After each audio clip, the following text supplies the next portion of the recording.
पालघरमध्ये आज सकाळी मोठा अपघात झालाय।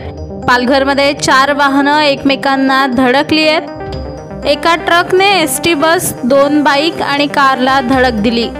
या अपघातात 2 जणांचा जागीच मृत्यू झालाय तर एक गंभीर जखमी आहे। पाली विक्रमगड महामार्गावरील आलोंडे नाकाजवळ ही घटना घडली आहे। ट्रक चालक दारूच्या नशेत असल्याची स्थानिकांची माहिती।